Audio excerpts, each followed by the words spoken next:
ओम शांति। 21 मार्च 2024 आज की साकार मुरली रंगीन बड़े बड़े अक्षरों में पढ़ें, सुने और मंथन करें।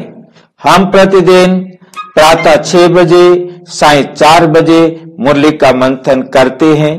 इसके साथ साथ हम सहज राजयोग कोर्स का भी मंथन कर रहे हैं। एक एक बात को समझने का प्रयास कर रहे हैं। आप सभी उसमें सहयोगी बनते हैं जिससे सबको लाभ होता है। तो हम ये मुरली मंथन के लिए गूगल मीट, यूट्यूब पर लाइव और घर बैठे भाई बहने भी और जो सामने बैठे भाई बहने हैं सभी इसमें भागीदार बन सकते हैं। और भागीदार बनने के लिए, गूगल मीट पर बनने के लिए और यूट्यूब पर लाइव जुड़ने के लिए यहां इसी वीडियो के डिस्क्रिप्शन बॉक्स में लिंक दिया हुआ है दोनों, और आप वहां से लेकर जुड़ सकते हैं। और यदि किसी के पास लिंक ये नहीं मिल पा रहा है तो नीचे आप व्हाट्सएप नंबर देख रहे हैं जो चल रहा है, उस पर आप व्हाट्सएप करके लिंक प्राप्त कर सकते हैं। और जो घर बैठे हैं वो भी देखते हुए यदि उन्हें कोई बात, कोई सुझाव, कोई विचार आता है तो व्हाट्सएप कर सकते हैं, वो भी हम कभी इसके अंदर जोड़ सकते हैं। अच्छा, ओम शांति। आज की मुरली का सार। मीठा मीठा बाबा कहते, मीठे बच्चे अंतर्मुखी हो, याद का अभ्यास करो। याद के अभ्यास के लिए अंतर्मुखी होना जरूरी है। अंतर्मुखी माना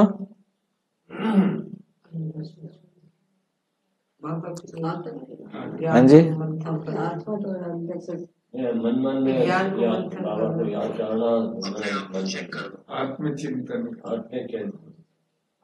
अंतर्मुखी माना स्वयं को देखना। हमने शरीर को नहीं देखना, हमने आत्मा को देखना है, आत्मा को चेक करना है। आत्मा में क्या क्या कमी है उसको भरने के लिए याद का अभ्यास करो। अंतर्मुखी होना माना स्वयं को जांचना, स्वयं को चेक करना, अपने आप को देखना, मेरे में अभी क्या क्या कमियां हैं, उन कमियों को भरने के लिए याद का अभ्यास करो। आगे फिर स्पष्ट किया, चेक करो कि आत्म अभिमानी और परमात्म अभिमानी कितना समय रहते हैं। आत्म अभिमानी मीन्स आत्मिक स्मृति में व्यवहार करना।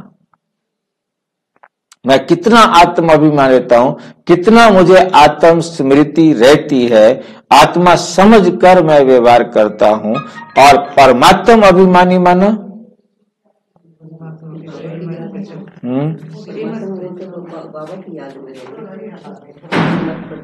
हमें परमात्मा के डायरेक्शंस, परमात्मा की श्रीमत का नशा कितना रहता है।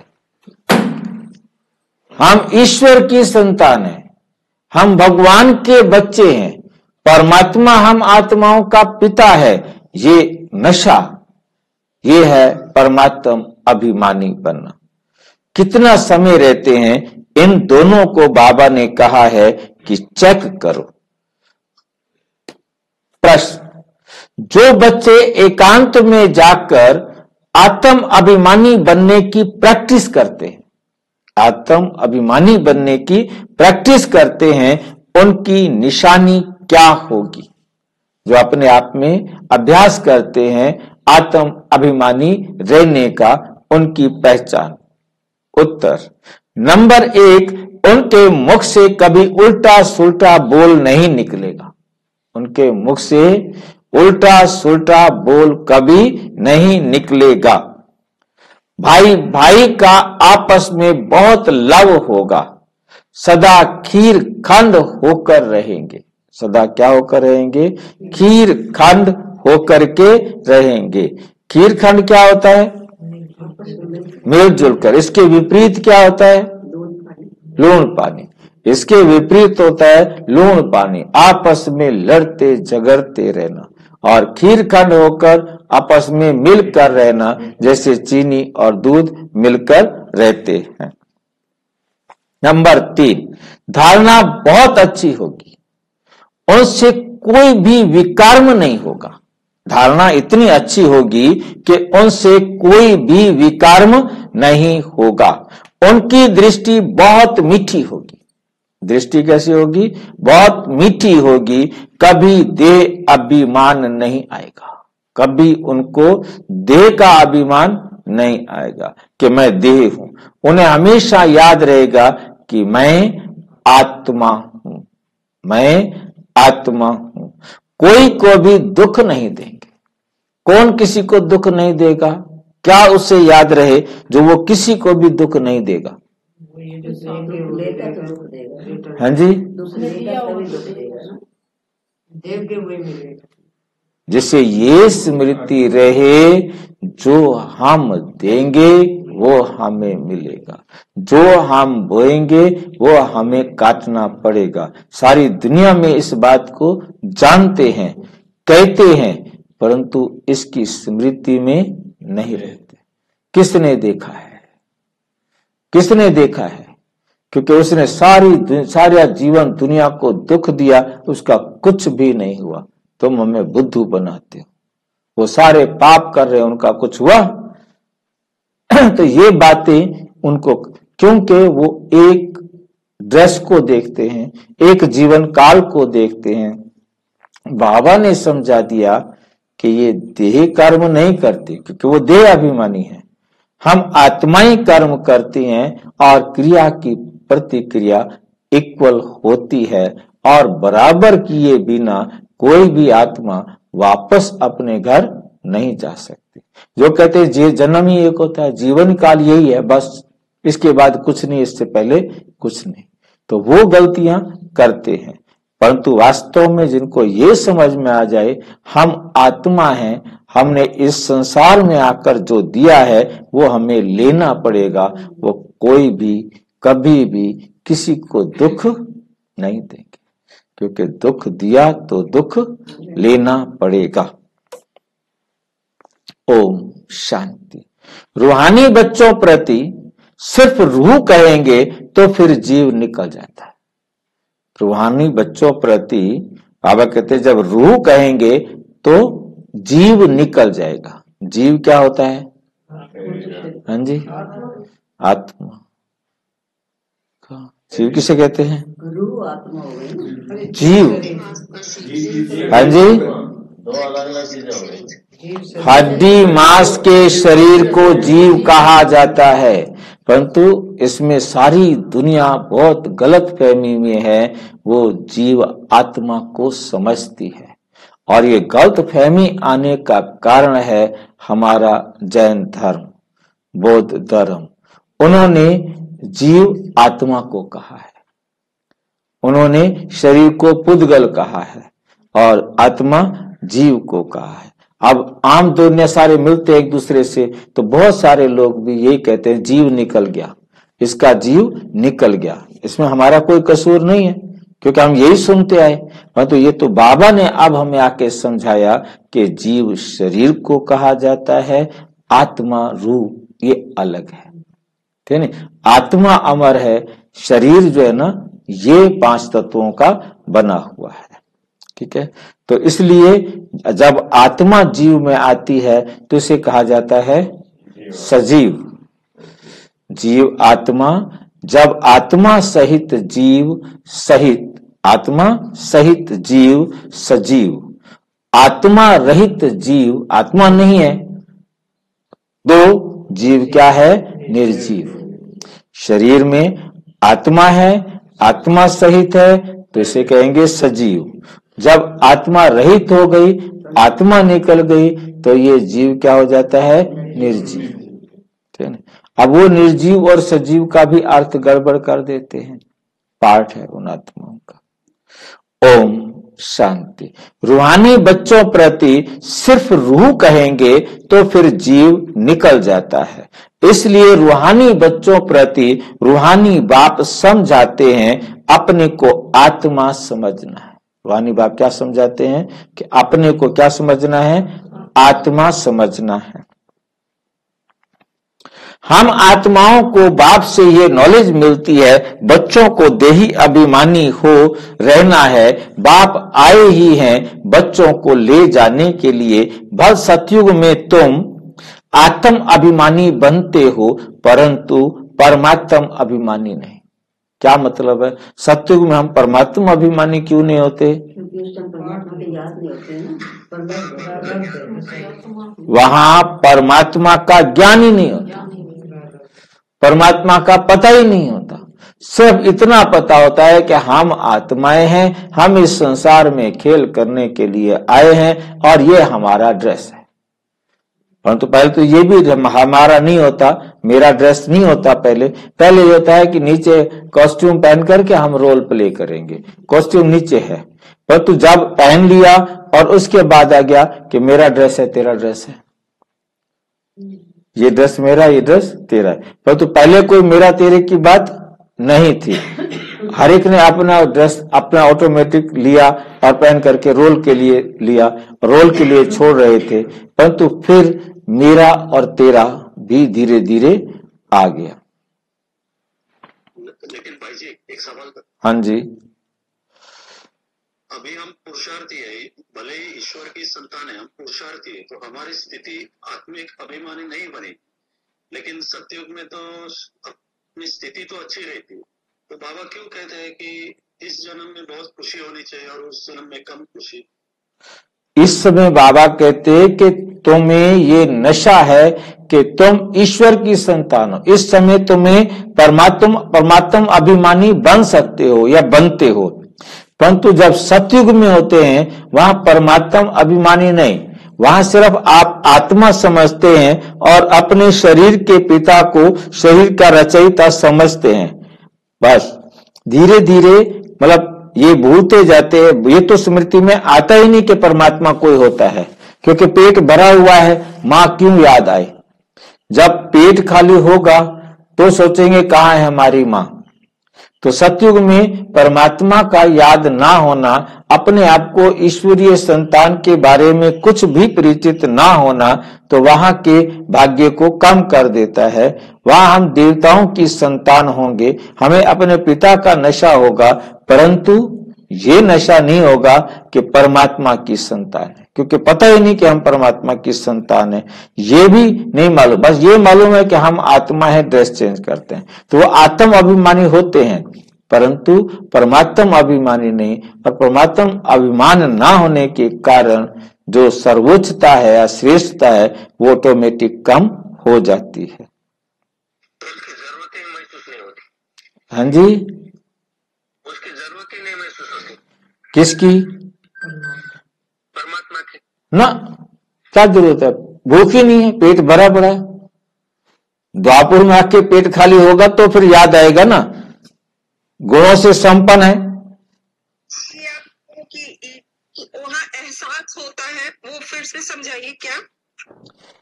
सतयुग में हम आत्मा हैं ये स्मृति रहती है। नीचे आते हैं तो पहले उनको ये होता है कि नीचे ये कॉस्ट्यूम है, हम इसको पहनकर अपना पार्ट बजा रहे हैं। परंतु ये बाद में धीरे धीरे आ जाता है कि हम, मेरा शरीर है, ये तेरा शरीर है। पहले मेरा तेरा शरीर नहीं होता, यही होता है कि रोल करने के लिए मिला है। परंतु धीरे धीरे उस शरीर से मोह बढ़ता जाता है। द्वापर में आकर हम अपने आप को समझ लेते हैं हम शरीर है, आत्मा पता नहीं कहां से आ जाती है और चली जाती है। वहां परमात्मा की जरूरत नहीं महसूस होती। परमात्मा के गुणों का एहसास होता है नहीं, लेकिन परमात्मा का एहसास, परमात्मा के कोई गुणों का एहसास नहीं होता। वो आत्मा में अपने गुण है, उसमें तो ये हमारे गुण है। बस कोई परमात्मा से हमें मिले गुण, ये उनको स्मृति नहीं, परमात्मा की स्मृति नहीं। ये जो गुण हमारे अंदर है, सबके अंदर गुण है, सब स्वर्ग में पहुंच गए हैं जो, उनके अंदर ये गुण परमात्मा की देन है, ये स्मृति उनको नहीं होती। उनको यदि ये स्मृति आ जाए तो परमात्मा अभिमानी बन जाए। उनको तो सिर्फ इतना ही स्मृति रहती है कि हमारे गुण है, बस। हम उनकी ये भी उनको नहीं मालूम होता कि हमारे अंदर ये गुण है या हमारे अंदर हम ये प्रारब्ध ले रहे हैं। प्रारब्ध के बारे में भी उनको जानकारी नहीं होती। उन्हें सिर्फ ये मालूम है कि हम आत्माएं हैं, इस संसार में पाठ बजाने के लिए आई हैं। अब उनका कैरेक्टर ऑटोमेटिक उतना ऊंचा है कि वो ऑटोमेटिक कर्म एक्यूरेट करते रहते हैं, परंतु उस एक्यूरेसी में दिन प्रतिदिन लेवल डाउन होता ही जाता है, होता ही जाता है, क्योंकि रिवर्स गियर लग गया, गिरने वाला रास्ता शुरू हो गया है, उसने गिरना ही गिरना है। परमात्मा नहीं पता होगा कि हम सुख भोग रहे, नेचुरल रहते। हाँ, नेचुरल। जैसे यहाँ कोई दुख थोड़ा भोग रहे हैं, सारे शराब पी के भी कहते हैं वहां मजा आ रहा है, नर्क में जाकर भी समझते हैं कि मजा आ रहा है, खुश होते हैं, पार्टियां करते हैं। तो ये वो वहां पर भी उसी प्रकार से सब सुखी होते हैं, उनको किसी प्रकार का कोई दुख तकलीफ नहीं होती। यहां तुम आत्म अभिमानी भी बनते हो तो परमात्मा अभिमानी बनते हो। इस समय संगम पर तुम आत्म अभिमानी भी, बाबा आके हमें सब आत्मा का भी पाठ पढ़ाते हैं और फिर अपना नशा भी चढ़ाते हैं कि तुम ईश्वर ये संतान हो, तुम्हें स्वयं ईश्वर परम धाम से पढ़ाने के लिए आया है, मुक्ति जीवन मुक्ति सिखाने के लिए आया है। हम बाप की संतान है। यहां और वहां में बहुत फर्क है, यहां में और सतयुग में, वहां में बहुत फर्क है। यहां पढ़ाई है, अब संगम पर पढ़ाई है, वहां पढ़ने की बात ही नहीं। वहां दुनिया वाली लौकिक पढ़ाई तो होगी, क्योंकि अपने जीवन में व्यवहार कुशल कैसे बनना है, कैसे बोलना है, क्या करना है, वो सीखने के लिए वहां पढ़ाई की व्यवस्था होगी, परंतु ईश्वर से पढ़ना ये पढ़ाई वहां पर नहीं होगी। बाबा हमको पढ़ाते हैं, इस निश्चय में रहकर अब सुनेंगे तो धारणा बहुत अच्छी हो। तो धारणा क्या होगी? बहुत अच्छी होगी। आत्म अभिमानी बनते जाएंगे। इस अवस्था में टिकने की मंजिल बहुत बड़ी है, सुनने में बहुत सहज लगता है। बच्चों को यही अनुभव होता है कि हम कैसे अपने को आत्मा और दूसरे को भी आत्मा समझ बातें करते हैं। बाप कहते हैं मैं भल इस शरीर में हूं, परंतु मेरी ये असल की प्रैक्टिस है। बाबा कहते हैं ये मेरी जो है ना प्रैक्टिस है कि मैं बच्चों को सिर्फ आत्मा ही समझता हूं, मैं उनकी ड्रेस को नहीं देखता हूं, ये शरीर कैसा है कैसा नहीं है, बाबा इसको नहीं देखते, आत्मा को ही सिर्फ बाबा देखते हैं और आत्मा ही समझते हैं। आत्मा को पढ़ाता हूं। शांति भाई जी, ओम शांति। अगर बाबा सिर्फ आत्मा को ही देखते तो जब शरीर का आधार लेते तब भी सिर्फ आत्मा को ही देखते हैं। तब भी आत्मा को ही देखते, परमात्मा तो आत्मा को ही देखेंगे, ठीक है। बाकी शरीर भी देखते हैं, शरीर के द्वारा जो कोई, क्योंकि माध्यम तो सामने शरीर है ना, शरीर के अंदर, परंतु उन्होंने जो भी बात करनी है वो आत्मा को करनी है। बाबा ये भी स्पष्ट करते हैं कि मैं हर आत्मा के संपूर्ण स्वरूप को देखता हूं।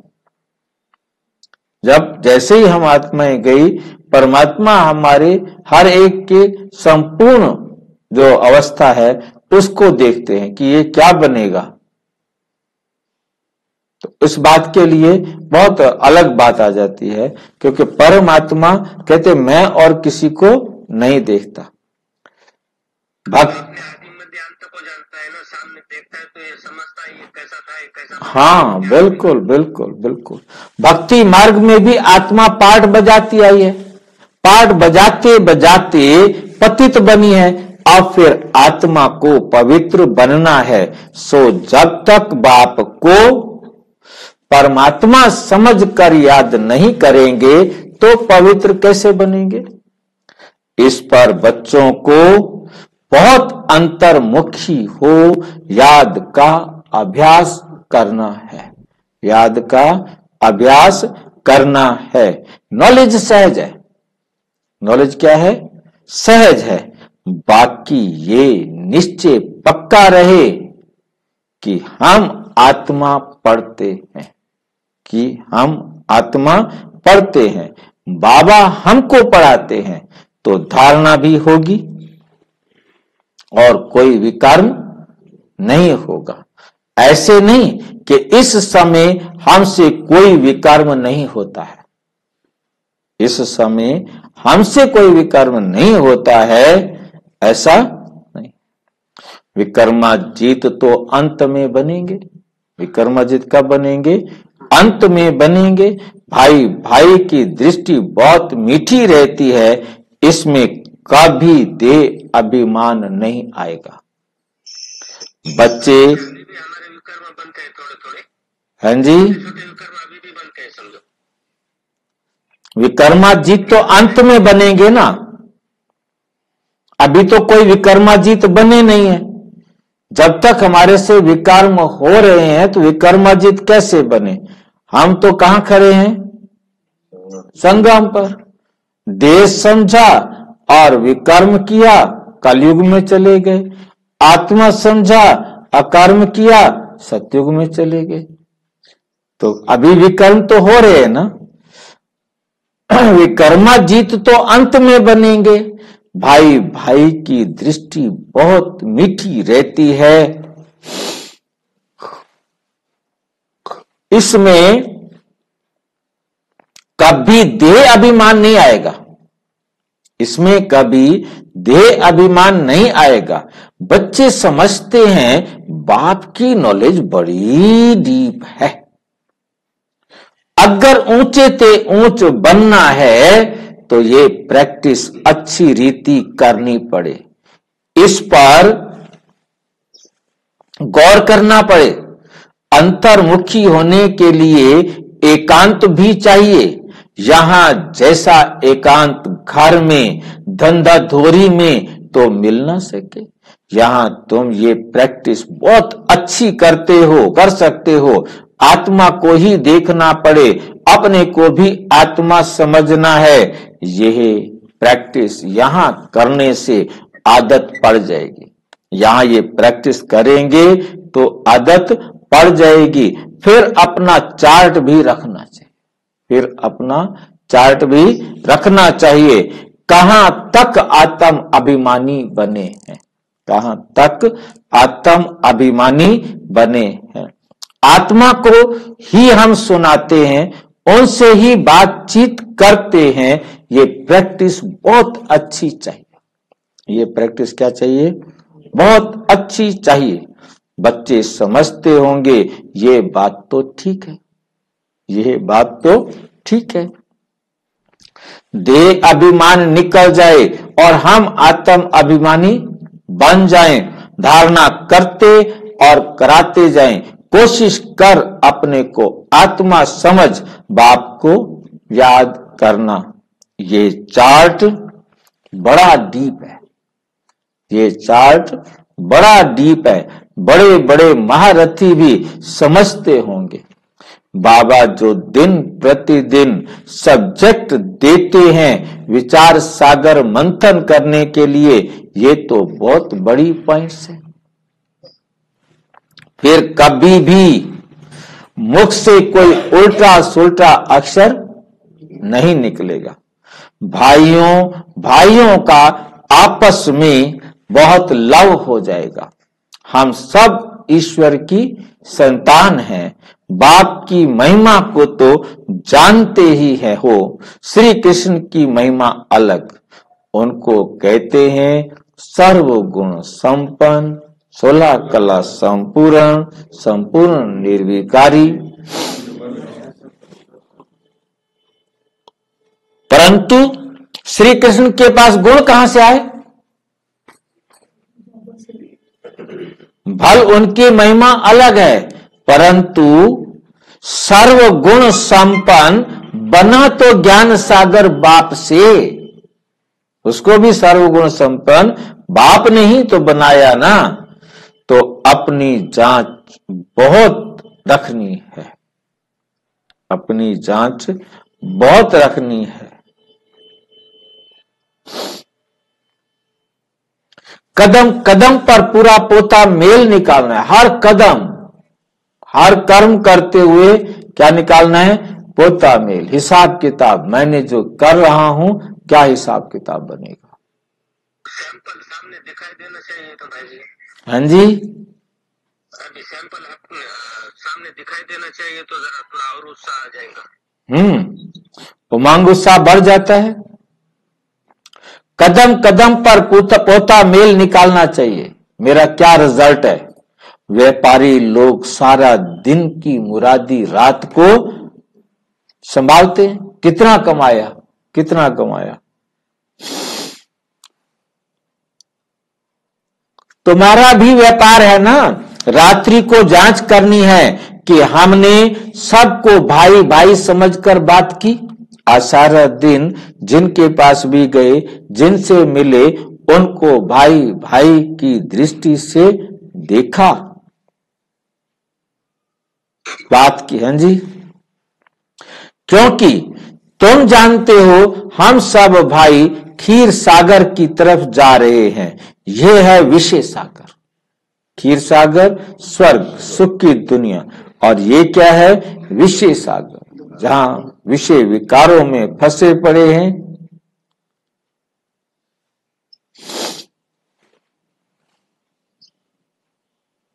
ये है विषय सागर। अभी तुम अभी ना रावण राज्य में हो और ना राम राज्य में हो, तुम संगम पर खड़े हो। तुम बीच में हो तो अपने को आत्मा समझ बाप को याद करना है, देखना है कहां तक हमारी वे भाई भाई की दृष्टि की अवस्था रही। हम सब आत्माएं आपस में भाई भाई हैं। हम सब आत्माएं क्या हैं? आपस में भाई भाई हैं। हम इस शरीर से पाठ बजाते हैं। आत्मा अविनाशी है और ये शरीर विनाशी है। हमने 84 जन्मों का पाठ बजाया है। अब बाप आए हैं, कहते हैं माम एकम याद करो। बाबा क्या कहते हैं? माम एकम याद करो। अपने को आत्मा समझो।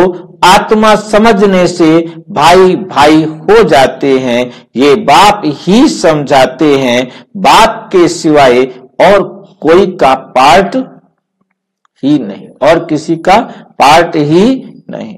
प्रेरणा आदि की बात ही नहीं। बाबा कभी किसी को कोई प्रेरणा नहीं देते, और हम किसको प्रेरणा क्यों दे? बाबा कहते मैं कोई प्रेरणा नहीं देता हूं किसी को। प्रेरणा से काम नहीं चलता है।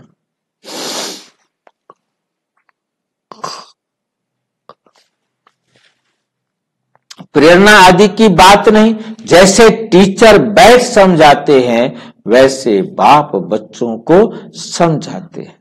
ये विचार करने की बात है। इसमें समय भी देना पड़ता है। बाप ने धंधा आदि करने के लिए तो कह दिया है, लेकिन याद की यात्रा भी जरूरी है। उसके लिए भी टाइम निकालना चाहिए। उसके लिए भी क्या करना चाहिए? टाइम निकालना चाहिए।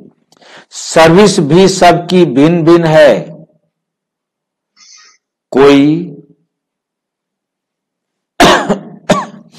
कोई बहुत टाइम निकाल सकते हैं सेवा करने के लिए। मैगजीन में भी युक्ति से लिखना है कि यहां ऐसे बाप को याद करना होता है। मैगजीन में क्या लिखना है? ऐसे, इस तरीके से, इस विधि से बाप को याद करना होता है। भाई जी, वो बाबा प्रेरणा नहीं करते, इसका मतलब क्या है? बाबा कभी भी कहते मैं जो सारे संसार का काम है प्रेरणा से करना हो तो फिर मैं परम धाम से बैठकर प्रेरणा दे दूं, परंतु प्रेरणा दूंगा, परमात्मा ने प्रेरणा दी, हर एक आत्मा को परमात्मा ने प्रेरणा दी, सभी आत्माओं को प्रेरणा मिल गई, परंतु उससे सारे बराबर हो जाने चाहिए। बाबा कहते मैं इसलिए पढ़ाता हूं और हर आत्मा अपनी योग्यता अनुसार उसको धारण कर लेती। मैं किसी को ऐसे नहीं कि कह दिया तुम बन जाओ और वो बन जाए। किसी को प्रेरणा दे सकते हैं ना? हाँ जी, बाबा नहीं दे सकता, पर हम आत्मा तो प्रेरणा से काम कर सकते हैं ना? नहीं कर सकते। जो काम हमारा बाबा नहीं करता हम क्यों करें? बाबा के पाठ में ही नहीं है प्रेरणा। प्रेरणा शब्द कहाँ से आया फिर? ये भक्ति मार्ग की बातें हैं, यहाँ की बातें हैं कि भी हमने उनको प्रेरणा दी और वो सुधर गया। बाबा कहता है तुमने क्या प्रेरणा दी, उसके पाठ में लिखा हुआ था, याद रखो मैं निमित्त हूं उसको मार्ग दिखाने के। बनना तो उसने अपने पुरुषार्थ से और कल्प कल्प उसने बनना है। लेकिन हम सकाश देते हैं, प्रेरणा जैसी होगी। जब हम सकाश देते हैं तो उस समय हम एक व्यक्ति विशेष को तो नहीं देंगे ना। बाबा कहते सारे विश्व की आत्माओं को सकाश दो, आप किसी व्यक्ति विशेष को क्यों दे रहे हो? व्यक्ति विशेष को देंगे तो फिर वो हद में हो गया ना। हाँ, फिर वो अपनापन आ जाए, आत्मिक स्वरूप देख ही नहीं पाते हैं। बिल्कुल बिल्कुल ठीक है। प्रेरणा विचार हो गया ना, ये कहानी। प्रेरणा आपको कह दिया कि आप कहना ये कर लो, अब आपको कह दिया ये आपका हो जाए, आप जो है ना सफल हो जाओ, तो ये वरदान दे देना, प्रेरणा दे देना। अब प्रेरणा देने से तो काम नहीं करेगा ना, उसको सिखाना भी पड़ेगा, बताना भी पड़ेगा। तो बाबा को भी आकर के पढ़ाना होता है। जब प्रेरणा देने से पढ़ाने की जरूरत क्या है? क्या ऐसे बात को याद करना होता है, एक दो को भाई भाई समझना होता है। एक दो को क्या समझना है? भाई भाई समझना है और उनको बाबा का ही संदेश देना है। बाबा का संदेश देना, समझा देना हो गया काम। पर प्रेरणा की जरूरत ही नहीं है। बाप आकर सभी आत्माओं को पढ़ाते हैं, आत्मा में देवी गुणों के संस्कार अभी भरने हैं। देवी गुणों के संस्कार अभी भरने हैं। हाँ जी। मनुष्य पूछते हैं भारत का प्राचीन योग क्या है? भारत का प्राचीन योग क्या है? क्या है भारत का प्राचीन योग? तो उस योग को समझते नहीं, इसके बारे में पढ़े नहीं, राजयोग के बारे में तो पता ही नहीं है ना। नहीं पता प्राचीन? हाँ जी, राजयोग, सहज राजयोग, ये सबसे प्राचीन क्यों हो गया? क्यों हो गया? हाँ जी, एक सारे योग इसमें मिले हुए हैं। राजयोग में ही सारा योग है। राजयोग में सारे योग है। हाँ जी, ओम शांति। कल्प की शुरुआत में दिखाया था बाबा ने हमें, क्योंकि सबसे पहले कल्प शुरुआत बाबा आके करता है, पहले पहले वही आके हमें सिखाता है, इसलिए सबसे प्राचीनतम वही होगा। इसी में से सारे योग निकल गए ना, सब कुछ निकाल के दे गए, कुछ निकाल के दे गए और सब नहीं, राजयोग में बाकी देखो, राजयोग सर्व योगों का राजा है, परंतु सर्व योग इसमें से निकले इसकी कोई जरूरत नहीं।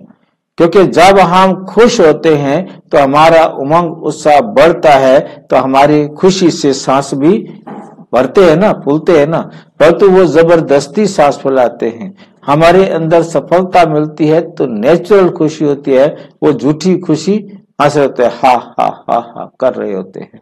मतलब उनके पास हठ है, वो जबरदस्ती करते हैं इसके लिए, परंतु यहाँ नेचुरल है। यहाँ आप नेचुरल एक्सरसाइज करेंगे तो आपके शरीर के सभी अंग एक्टिव होंगे, तो एक्टिव करने के लिए करना नहीं पड़ेगा। हट करते हैं। हाँ, वो हट करते हैं, हमने कोई हट नहीं करना। हमने तो अपने आप को शायद जहां बैठे बैठे कर सकते हैं, चलते फिरते कर सकते हैं, जैसे भी रहें, पर तो बाबा की श्रीमत पर चलते रहे।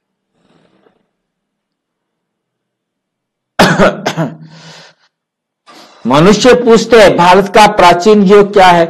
तुम समझा सकते हो, परंतु तुम अभी बहुत थोड़े हो, तुम्हारा नाम निकला नहीं है। ईश्वर योग सिखलाते हैं तो जरूर उनके बच्चे भी होंगे, वे भी जानते होंगे, ये किसी को भी पता नहीं है। निराकार बाप कैसे आकर पढ़ाते हैं, वे खुद ही समझाते हैं। वे खुद ही समझाते हैं। मैं कल्प कल्प संगम युग पर आकर खुद बताता हूं कि मैं ऐसे आता हूं, किसके तन में आता हूं, इसमें मूझने की बात नहीं। ये बना बनाया ड्रामा है। एक मैं ही आता हूं, प्रजापिता ब्रह्मा द्वारा स्थापना, ये मुर्बी बच्चा पहले पहले बनते हैं। ये ब्रह्मा विष्णु शंकर, ये तीनों मूर्ति वाला पहला पहली आत्मा यही बनती है। आदि सनातन देवी देवता धर्म स्थापन करते हैं, फिर वही पहले नंबर में आते हैं। इस चित्र पर समझानी बहुत अच्छी है। ब्रह्मा सो विष्णु, विष्णु सो ब्रह्मा कैसे बनते हैं।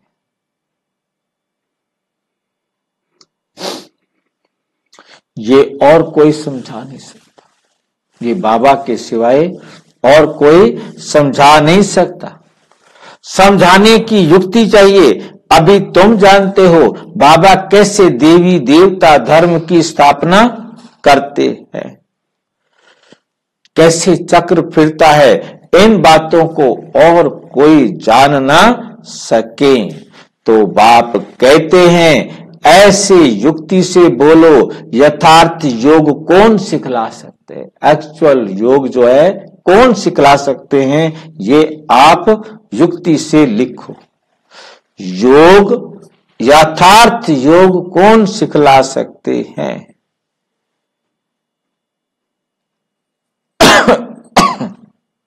ये मालूम पड़ जाए तो तुम्हारे पास ढेर आ जाए।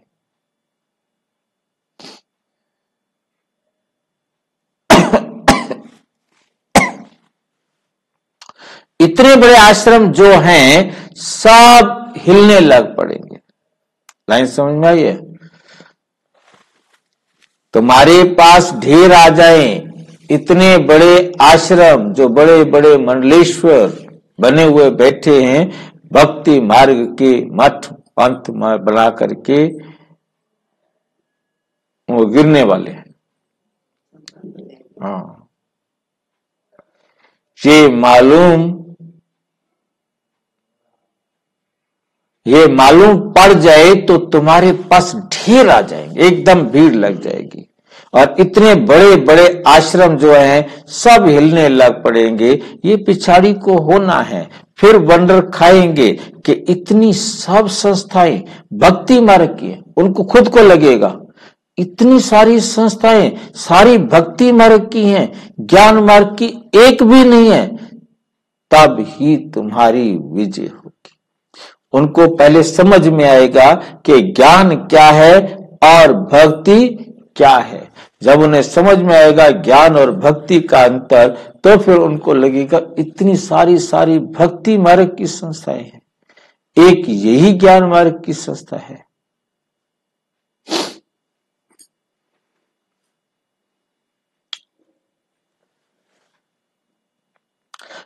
ज्ञान मार्ग की एक भी नहीं, तब तुम्हारी विजय होगी।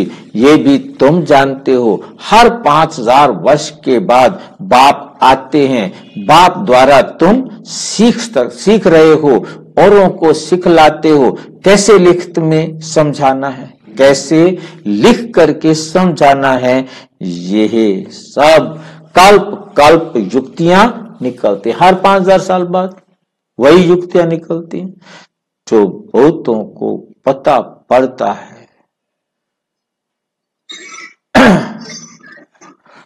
सिवाय बाप के एक धर्म की स्थापना और कोई नहीं कर सकता। तुम जानते हो उस तरफ है रावण और इस तरफ है राम। रावण पर तुम जीत पाते हो। ये सब है रावण संप्रदाय, तुम ईश्वरीय संप्रदाय बहुत थोड़े हो। भक्ति का कितना शो दिखाते, भक्ति का शो कितना दिखाते।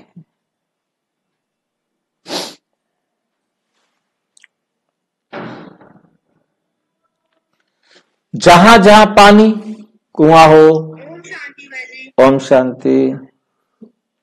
भाई जी हम लोग विक्रमाजीत मतलब लास्ट में बनेंगे तो कार्मिक अकाउंट भी हम लोग का लास्ट तक चलेगा। आखिरी कार्मिक अकाउंट आखिरी बराबर करके परम धाम जाएंगे ना। लास्ट सेकंड का एक कार्मिक अकाउंट किसी ना किसी आत्मा के साथ, चाहे वो लेने का हो चाहे वो देने का हो, बचा हुआ होगा ना, जी। तभी घर जाएंगे। छोड़ने से पहले तक। हाँ बिल्कुल। जहां जहां पानी है वहां मेला लगता है। कितना खर्चा करते हैं, कितने डूबते मरते हैं, ऐसा होता है। तो जहां जहां पानी देखा वहीं सब बना देते हैं मेला। अब ज्यादा मेला कहाँ लगता है? कुंभ का मेला लगता है। मगरगाड़ी बजती है, सब कितने लोग मर जाते हैं। हाँ जी, हाँ प्रयागराज में जैसे लगता है, जहाँ दो नदियां मिलती हैं और सब नहाने की कोशिश करते हैं कि हम वहां जाके नहाएं, जो पानी जहां पर दोनों पानी मिलते हैं, और वहां वेग इतना अधिक होता है तो डूबने का डर रहता है। तैराक होते हैं और टाइम पर वो मिल जाए तो काम हो जाता है, नहीं तो वो भी छुट्टी कर देते हैं।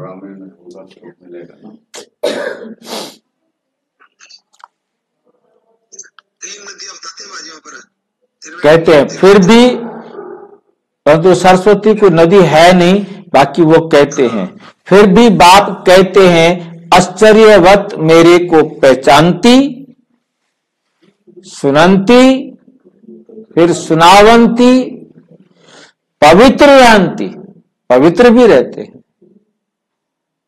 फिर बाबा,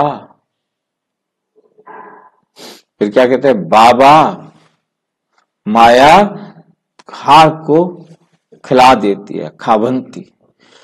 बाबा कहते हैं ओ माया तेरे द्वारा हार खावंती। कल्प कल्प ऐसा होता है, हार खवंती भी होते हैं। माया के साथ युद्ध है। किसके साथ युद्ध है? माया के साथ युद्ध है। माया को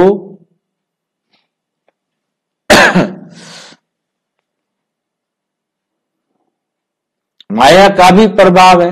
भक्ति को तो हिलना ही है। भक्ति खत्म होगी तभी तो ज्ञान आएगा ना, हिलना ही है। आधा कल्प तुम प्रारब्ध भोगते हो, फिर रावण राज्य से भक्ति शुरू होती है। उनकी निशानियां भी कायम हैं विकार में।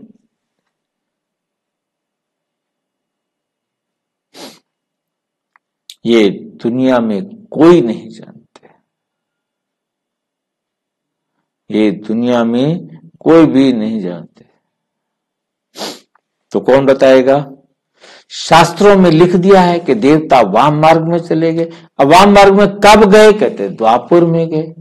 ये नहीं समझते कि यह सब कुछ अच्छी रीति समझने और समझाने की है।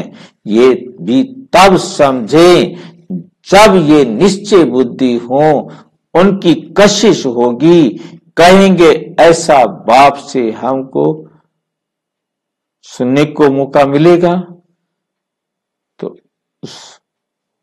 जब समझेंगे ना कि कैसे हुआ, तो फिर आप उसे मिला सकेंगे। उनकी कशिश होगी, कहेंगे ऐसे बाप से हमको मिलाओ भाई, जो भगवान परम धाम से आके पढ़ा रहा है, तो फिर आप उन्हें उनको मिलाने के लिए ले जा सकेंगे।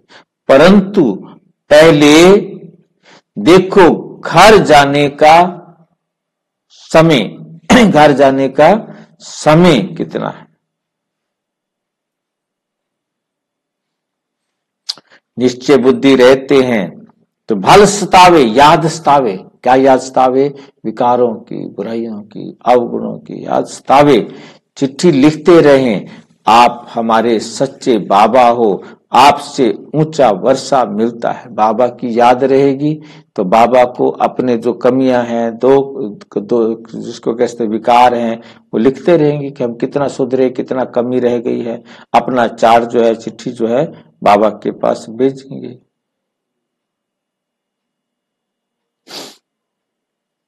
बाबा आपसे ऊंचा वर्षा, ऊंचे से ऊंचा वर्षा मिलता है। आपसे मिलने बिगर हम रह नहीं सकते। सगाई के बाद मिलना होता है, सगाई के बाद तड़पते हैं। तुम जानते हो हमारा बेहद का बाप, टीचर, साजन आदि सब कुछ है, सब कुछ आदि सब कुछ है। और सबसे दुख मिला दुनिया में जितने भी हैं, और सबसे क्या मिला दुनिया में? दुख ही मिला। उनकी एवज में बाप क्या देते हैं हमको? सुख देते हैं।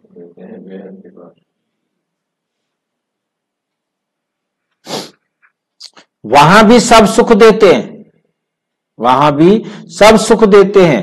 इस समय तुम सुख के संबंध में बंध रहे हो, अपने साथ अकर्म का खाता बना रहे हो, कर्म का खाता खत्म कर रहे हो। जितने भी पाप कर्म है वो सारे क्या करते जा रहे हो?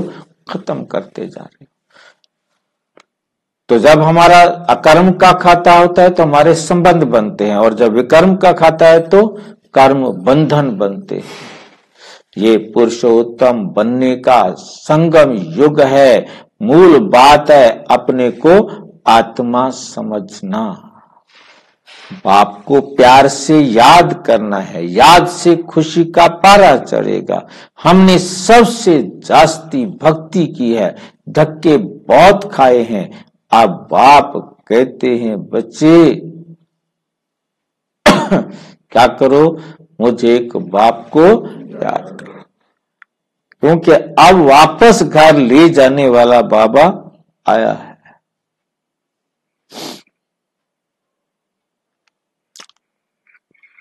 क्यों आया है? हम सबको वापस घर ले जाने के लिए। जरूर पवित्र भी बनना है, दैवी गुण भी धारण करने हैं, पोता मेल रखना है। सारा दिन में कितना बाप का परिचय दिया, कितनी आत्माओं को बाप का परिचय दिया। बाप का परिचय देने बिगर तुम्हें सुख नहीं आता। तड़फन लग जाती है। यज्ञ में बहुत विघ्न भी पड़ते हैं, बहुत विघ्न भी पड़ते हैं, मारे भी खाते हैं, और कोई सत्संग नहीं जहां पवित्रता की बात हो। यहां तुम पवित्र बनते हो, यहां पर तुम क्या बनते हो? पवित्र बनते हो। तो असुर लोग विघ्न डालते हैं, फिर असुर क्या डालते हैं? विघ्न डालते हैं। हाँ जी, खंडिया डालते हैं।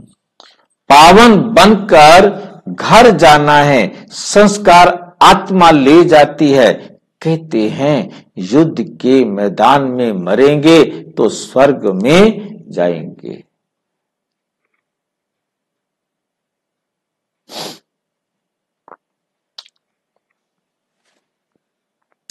युद्ध के मैदान में मरेंगे तो स्वर्ग में जाएंगे, इसलिए खुशी लड़ाई में जाते हैं, खुशी से लड़ाई में जाते हैं। तुम्हारे पास कमांडर, मेजर, चीफ आदि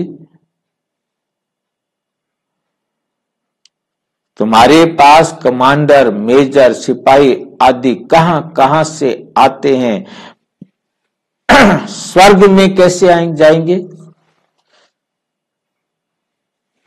लड़ाई के मैदान में मित्र संबंधी आदि आते हैं और सब बाप समझाते हैं, सबको वापस घर।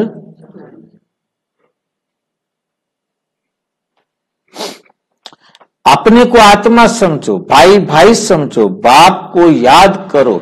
जो जितना पुरुषार्थ करेंगे उतना उच्च पद पाएंगे। वो लोग कहते हैं हम भाई भाई हैं, परंतु अर्थ नहीं समझते।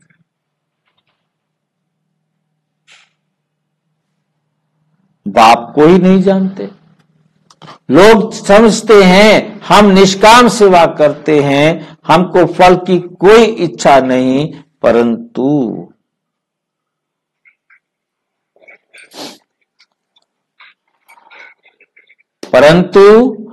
फल तो जरूर मिलना है। निष्काम सेवा तो एक बाप ही करते हैं और कोई दुनिया में निष्काम सेवा नहीं कर सकते।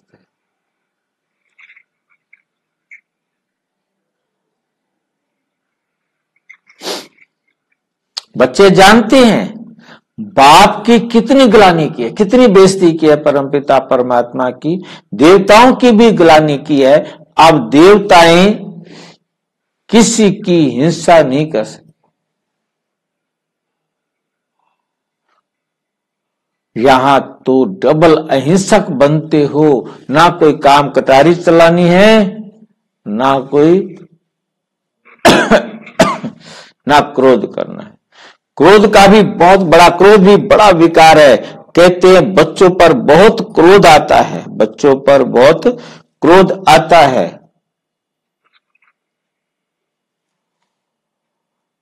किसको आता है?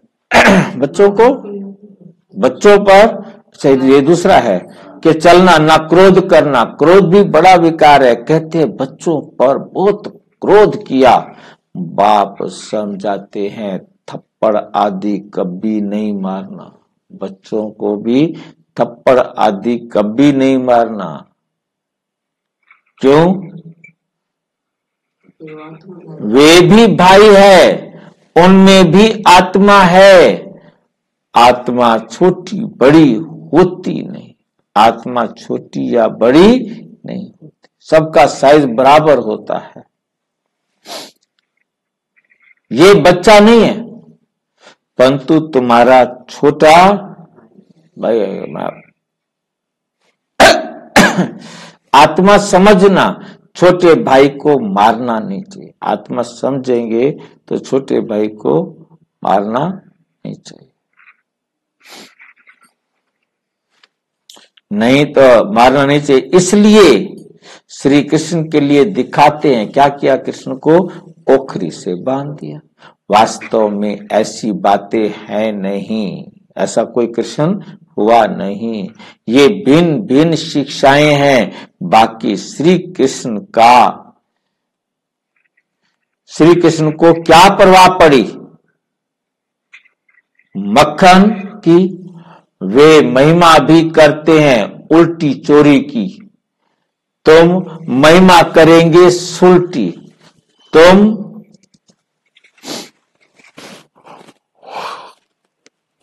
कहेंगे ये तो ड्रामा संपन्न, ये तो ड्रामा है सर्वगुण संपन्न, 16 कला संपूर्ण, संपूर्ण निर्विकारी, सभी देवी देवताएं बनते हैं, परंतु ये ग्लानि की भी ड्रामा है।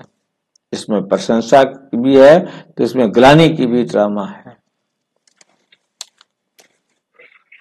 अभी तुम तमो प्रधान बन पड़े हो, बाप आकर सतो प्रधान बनाते हैं। पढ़ाने वाला है बेहद का बाप, उनकी मत पर चलना पड़े। डिफिकल्टी से डिफिकल्ट ये सब्जेक्ट है। पद भी तुम कितना ऊंच पाते हो, अगर सहज हो तो सब इस इम्तिहान में पास हो जाए ना, सारे लग जाए। इसमें बड़ी मेहनत है। दे अभिमान आने से तुम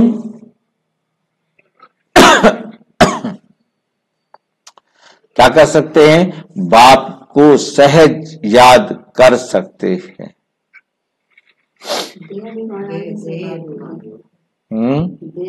विकर्म, हाँ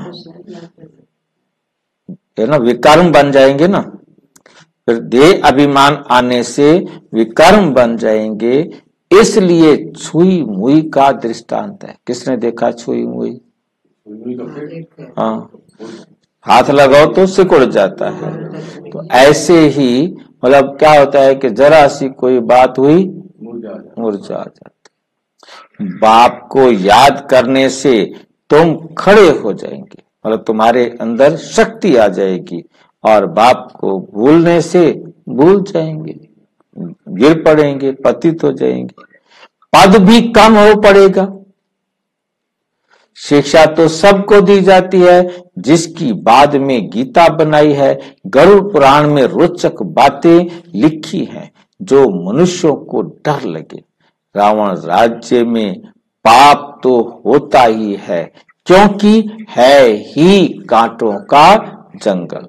बाप कहते हैं दृष्टि को भी बदलना है, बहुत समय से हिरे हुए हैं, इसलिए शरीर की तरफ प्यार चला जाता है। विनाशी चीज से प्यार रखने से फायदा ही क्या है? जितनी ये विनाशी चीजें हैं, इनसे प्यार रखने से क्या फायदा है?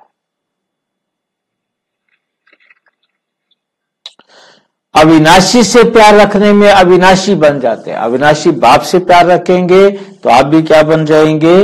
अविनाशी। बच्चों को ये डायरेक्शन है। क्या डायरेक्शन है बच्चों को? कि उठते बैठते चलते फिरते बाप को। अच्छा, मीठे मीठे सिक्की लधे बच्चों प्रति माता पिता बाप दादा का याद प्यार और गुड मॉर्निंग। रूहानी बाप की रूहानी बच्चों को नमस्ते। हम रूहानी बच्चों की रूहानी बाप दादा को नमस्ते नमस्ते नमस्ते। धारणा के लिए मुख्य सार नंबर 1, शरीर विनाशी है, उससे प्यार निकाल कर अविनाशी परमात्मा से, अविनाशी आत्मा से प्यार रखना है।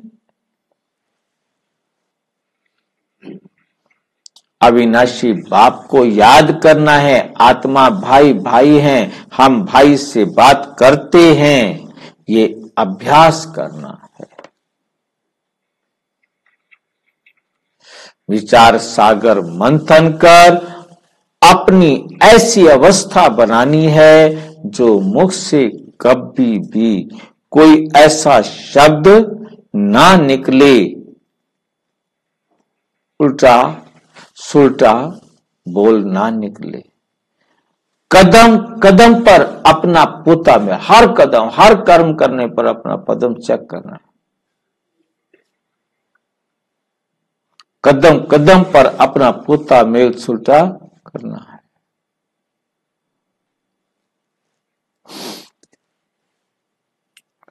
वरदान। निमित्त और निर्माण भाव से सेवा करने वाले श्रेष्ठ सफलता मूर्त भाव। एक तो अपने आप को क्या समझो? निमित्त। करण करावन हार करा रहा है, मैं तो निमित्त कर रहा हूं। निर्माण भाव। निर्माण भाव याद आ रहा है ना? कंस्ट्रक्शन। हमेशा हमारे अंदर नई रचना करने का क्या रहे? एक तो निमित्त और नई रचना करने का संकल्प रहे।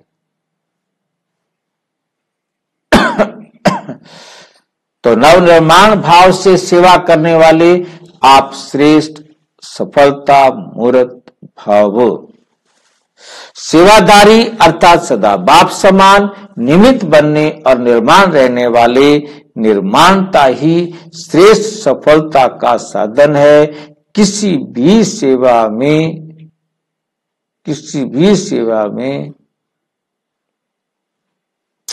सफलता प्राप्त करने के लिए नम्रता भाव और निमित्त भाव धारण करो। इससे सेवा में सदा मौज का अनुभव करेंगे, सेवा में कभी भी थकावट नहीं होगी, थकावट कभी भी नहीं होगी। अच्छा, कोई भी सेवा मिले, लेकिन इन दो विशेषताओं से सफलता को पाते रहो। कौन से दो विशेषताएं? निमित्त और निर्माण, तो सफलता स्वरूप बन जाएंगे। स्लोगन है, सेकंड में विदेही बनने का अभ्यास हो तो सूर्यवंशी में आ जाएंगे। सेकंड में क्या बन जाओ? विदेही। मैं आत्मा हूं, विशेष देह वाली, विशेष चित्र वाली, तो सूर्यवंशी बन जाएंगे, सतयुग के आदि में आने वाले बन जाएंगे। हाँ, अच्छा, ओम शांति। और विस्तार से जानने के लिए प्रजापिता ब्रह्मा कुमारी ईश्वरीय विश्वविद्यालय के किसी भी सेवा केंद्र से संपर्क करें। और यदि कोई प्रश्न है तो 9213106986 पर केवल टेलीग्राम करें, 9650692270 पर केवल व्हाट्सएप करें। ओम शांति।